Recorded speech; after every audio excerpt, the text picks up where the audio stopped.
What's up guys, we're here and I have a good news for you. So especially do sa mga viewers natin na nanonood ever since nung nag-start yung channel ko or nagsisimula pa lang yung channel ko.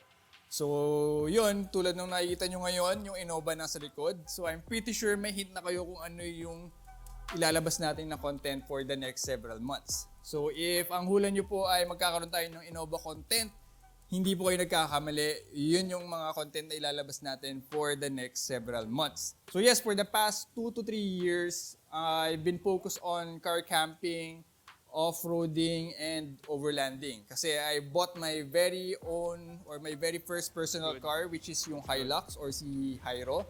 So I have it or I built it focusing on yun nga, overlanding, off-roading, and car camping. So, awnings, and then mga crossbars and whatnot. Tapos, yung rear steel bumper para makatak sa likod and also to serve as a protection. And yun, yung mags and tires. So, 17 inches from 18 inches and then 32.7 inches na overall diameter tire. So, it's almost a 33 inches tire. And of course, yung suspension lift, 2-inch suspension lift. And yung mga small details or small accessories like yung mud flaps, Mitsuba na horn, and then yung other big stuff like yung canopy, awning, and RDT. So hindi pa completely tapos si Hyro. Meron pang mga kulang yan, pero isa-isain ko yan from time to time. Pero ngayon, solid na siya for car camping and overlanding. So yun, para medyo maiba naman yung mga content na nilalabas natin, hindi puro car camping and off-roading and whatnot. So maglalabas tayo ng mga DIY detailing content from time to time. And also, ito, content related sa Innova. So yun, ano nga ba yung bala kong gawin dito sa Innova na to? So gusto ko munang hulaan nyo yung bala kong gawin dito sa Innova. So have a guess, put your guess in the comment section below. So habang inuhulaan nyo, habang nagko-comment kayo dyan sa baba, let's have a recap muna kung ano yung mga nagawa ko na dito sa Innova for the past 3 to 4 years. So starting during the pandemic, I started with basic maintenance. So nagpalit ng fuel filter, and since nagkaroon siya ng tagas doon sa valve cover, pilatan ko yung valve cover gasket. Yun yung first major job na ginawa ko dito, first major DIY job na ginawa ko. And followed by fluid or oil changes. So yung engine oil change, coolant change, power steering, ano pa ba? Transmission and differential and brake fluid. Basta basically lahat ng fluids pinalitan ko dito sa Innova. After that, pinalitan natin yung mga halogen bulbs into LED. So both exterior tsaka exterior. Exterior and interior rather. And also, nagpakabit tayo ng fog lamp since yung Innova E 2007-2008 na model, wala siyang fog light from factory. So, nagpalagay tayo noon para, yun nga, may fog light tayo. And then yung pilitan natin yung aircon vent sa ceiling. And sinabay ko na rin yung pag-detail ng interior. So, I thoroughly cleaned every panel of the interior and then yung exterior, pinakalis natin yan, tinanggal natin yung mga contaminants and yung mga minor paint defects. So, pinakintab natin yung buong sasakyan. And also, pinalitan ko din yung rear shock absorbers. So, kung naalala nyo yung shock absorbers niya from cast or from factory ay tumagis na and yun nga, ang talbog na niya. So, wala nang nangyayaring shock absorbing or dampening. Kaya ang pangit na nung ride niya kapag dumadaan sa baba. So nung pinalitan, mas umokay yung ride and mas firm na siya. And the biggest thing is yung pinalitan natin yung mags. So from stock 15 inches to 17 inches na Rota SS10. Silver on silver. Perfect combination yan guys. Solid yan. Hindi ka magkakamali kapag ganyang color combination yung pinili mo para sa mags mo tsaka sa body color mo.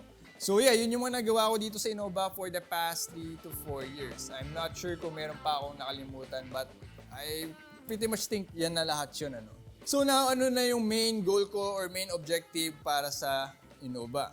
So first of all, I'll do some maintenance or give the Innova some TLC. So since matagal nga itong hindi nagamit, nakatingga dito sa garahe, the first issue is ayaw niyang mag-start. So battery. I'll have it jump started and replaced afterwards. After that one, I'll also have to check yung aircon kung okay pa ba siya. Kasi since matagal nga nakatenga dito, hindi nagagamit, hindi napapastart, baka ako natuyo na yung Freon. Kasi for almost a year siyang nakatenga dito. And after that, mga minor issues or other issues, like for example, yung sa fog light, yung isang bulb sa isang side, hindi na maayos yung buga or kumbaga sira na. Mahina na yung buga niya compared sa isang side na malakas. So I'll also have that replaced or plan to replace that one.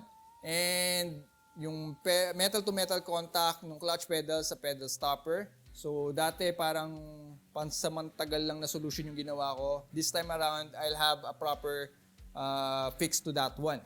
And then kung mapapansin nyo dito, misaligned na yung bumper niya. I'll also have that fixed. And meron din tayong sirang mud flap dito. I'm not sure kung ikikip ko pa rin yung mud flaps or rather papalitan yung mudguard or mudguard delete.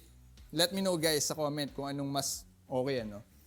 And aside from that one, yun yung mga other bits and pieces like una-una maintenance nga, engine oil change, yung mga fluids check natin ulit and whatnot. Pero meron naman akong video noon, so panoorin nyo na lang ulit yun. Hindi ko na gagawin pa ulit ng content yun. Ano. So ayun, yun yung mga things to take care of first. And then for the main objective or main goal or yung pinaka-plano ko dito sa Innova ngayon is to make it a much cleaner build. What's up? Hindi pa ba malinis yan?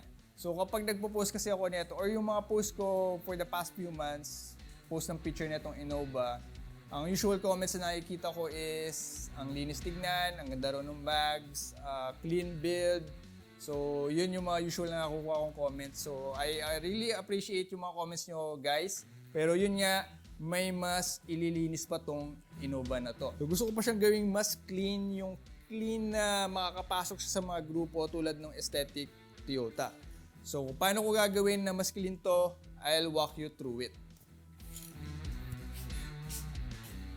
In order to make this Innova a much cleaner build, I'll first remove the chrome cover dito sa side mirror and dito sa door handle. So babalik siya sa original niya na black plastic, but I'll have it body colored. So the side mirrors and door handles will be the same color as the body itself. So para mas malinis siyang tignan and alam mo yun, hindi siya base model or hindi siya low variant tignan. I hope you get that point. And the next thing is I'll remove the rain visors in order to have the door pillars. So from this point, pati ito and this one, be colored black. Kasi itong part na to, color black na siya, as well as this front part, black na siya. Maganda tignan kung black na rin yung buong pillars ng pinto para mas mahaba siyang tignan and mas premium siyang tignan. And next one is to have this hood lip, pati yung nandun sa tailgate, yung nasa likod, be body colored as well. So ito kasi dati, yung original paint na itong hood lip na to na kumukupas na, nagbabakbak na. So I sanded it and have it plasti dip. So temporary solution or pang samantagal na solution lang yan. So ngayon gusto ko nang gawin siyang body color para mas malinis tignan. So aside from that one, tackle the paint defects tulad yung sabi ko kanina. Ayan, fix this gap and yung mga scratches, yung mga nagbabakbak na paint tulad dun sa harap na part na yan. Ayan. And also the roof, namumuti na siya, so kailangan mo siguro something like that. So yun yung mga parang main goals to have the Innova be a much cleaner build. So that's pretty much it for this video. Yun yung mga plano ko dito sa Innova. I think di ko nabanggit lahat pero abangan nyo na lang for the next upcoming videos. But first, I'll start with the battery. So i-jumpstart ko yan. I'll have it replaced afterwards and then followed by the other issues na kailangang ayusin or itakal dito sa Innova. So I hope this gets you excited, especially yung mga first-gen Innova owners out there and yung mga viewers ko na nanonood sa akin ever since yung nag-i-start yung channel ko. For now, that's pretty much it. Don't forget to like and share this video and subscribe if you haven't.